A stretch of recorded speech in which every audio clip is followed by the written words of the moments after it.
stunning reveal. Duchess Sophie's veiled tribute at Royal Ascot sparks emotional reaction. It was supposed to be just another day at Royal Ascot. Glamorous hats, royal waves, perfectly polished traditions. But on this particular Thursday, something quietly powerful happened. Something that made onlookers stop and take a second glance. Prince Edward and Sophie, the Duke and Duchess of Edinburgh, didn't just show up for the races. They showed up to mark a milestone, 26 years of marriage. And while they didn't shout it from the rooftops or wave a banner, the message was there, sewn into fabric and riding quietly in a carriage alongside history. Now you might think, okay, a royal anniversary, big deal. But here's the twist. They chose to celebrate it not in private, but at the heart of one of Britain's most public and traditional events. And that says something. Because Royal Ascot isn't just a horse race, it's a royal institution. And to bring your wedding anniversary into that space, in front of the cameras, in the middle of all that ceremony, it means you're making a statement. A very elegant, very quiet, but very deliberate statement. Let's start with Sophie, because she wasn't just attending Ascot, she was telling a story with every thread of her outfit. Her dress, white, with green floral patterns. Light, summery, absolutely beautiful. But the detail that turned heads wasn't the color or the cut.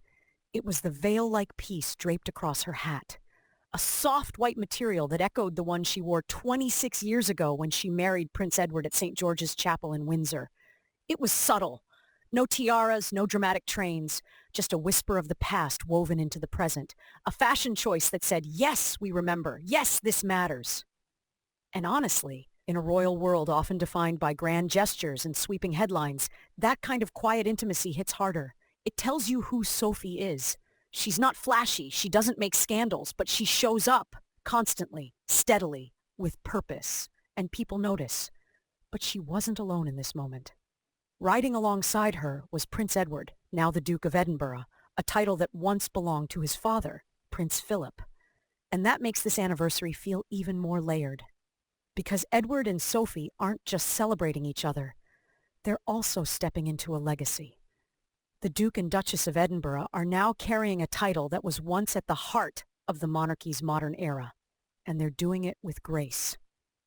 Now, if you were watching the royal procession, you might have missed the significance. It looked on the surface like every other royal carriage ride. King Charles and Queen Camilla leading the way, with Edward and Sophie following close behind.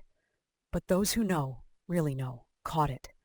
The smiles, the glances, the quiet warmth, the kind of body language you only see in couples who are still somehow, after all the protocol, still genuinely connected. And let's be honest, it's rare. The royal family isn't exactly known for relationship success stories. Divorce, scandal, heartbreak, those make headlines. But longevity, loyalty, that's quietly revolutionary in this setting. Now, here's where it gets even more interesting.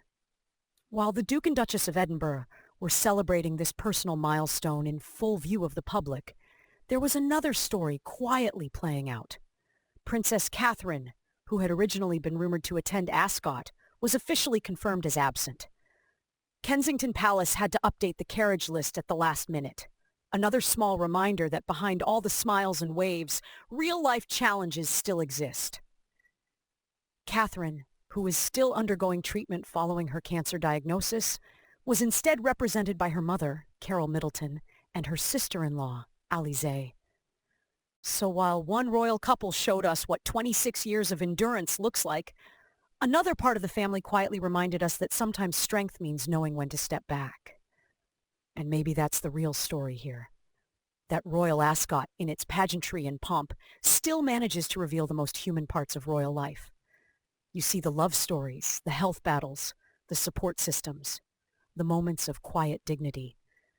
And you realize these are not just distant figures in designer clothes. These are people navigating milestones, setbacks, and celebrations under the glare of the world's most intense spotlight. As for Edward and Sophie, this anniversary wasn't marked by a glitzy gala or private getaway. It was marked by presence, by showing up, by dressing with intention, by sitting in that carriage and riding through the heart of British tradition hand in hand with history. And that, maybe more than anything else, is the reason people admire them. So now I turn to you. What do you think? Was Sophie's veil-like hat the most touching royal tribute we've seen this year? Do Edward and Sophie represent the kind of stable, understated royalty Britain needs more of? And what does their quiet celebration say about the changing face of the monarchy? Drop your thoughts in the comments. We're listening.